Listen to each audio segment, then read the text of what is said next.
So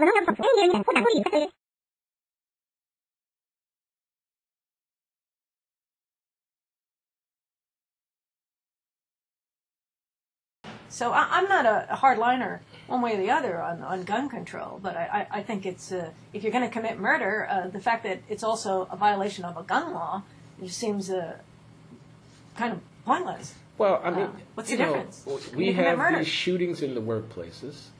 We have these shootings at high schools and on college campuses.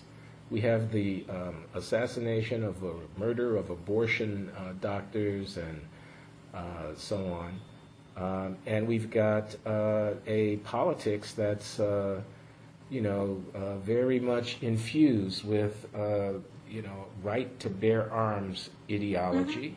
Mm-hmm. Isn't this telling us something, quite apart from the policy question? Should it be 1,000 feet, 500 feet, or no prohibition at all? Should there be a 3-month waiting period? Should there be a review board?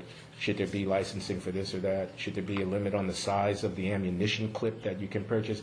Are pistols okay, but not semi-automatic pistols, and all of this kind of stuff? Quite apart from that, isn't there something about American culture, love affair with guns, that's troubling? And isn't this idea that, the criminals have guns, I have to have guns too? Or this idea that someone who had been packing, if they had had their gun, they could have kept this thing. Isn't there something almost silly about this argument? Okay, now I reveal my position.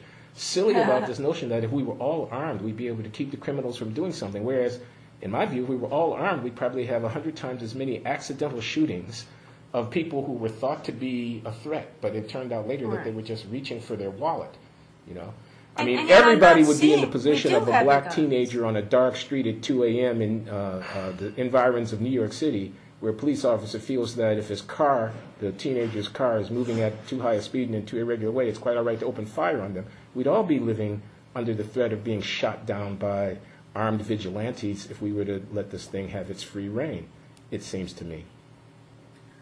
Well, it seems to me we don't have that much shooting going on, and we have an awful lot of guns. The kind of guns that I like the way people have guns in their homes to defend themselves, so I think there's a particularly strong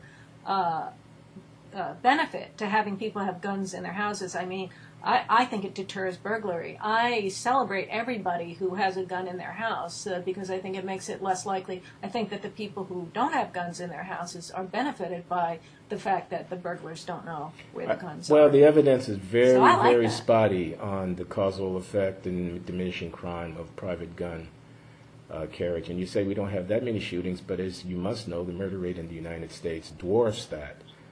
In comparable advanced Western countries in Europe or Canada or whatever. They're right across the border there in Canada. Their society is very similar to ours. They have many fewer guns in people's homes and many fewer dead people from guns. That doesn't prove anything.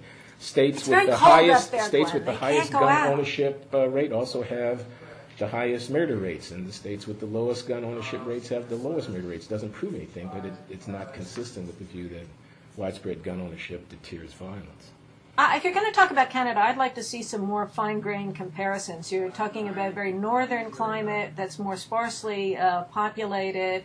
Where are the murders in the U.S.? Aren't they in more concentrated metropolises, and aren't they more in the South and during the warmer weather? I think the Canadians are staying indoors more, and they're not out murdering each other. But, maybe they're nicer, maybe they're more polite, maybe they resolve their disputes more amicably. But what are you going to do about all of this? We have the culture that we have, and what do you think, how do you want to try to change it? Well, you can push against, I agree. We have the culture we have, and it's not going to change readily or easily or quickly. But you can either go with it or you can push against it. You can call us to higher ground and point out the irrationality of the way that we live and around guns and gun violence. I find it really quite irrational, but we probably differ about that. Or you can sort of go with the flow and say, that's the hand we've been dealt.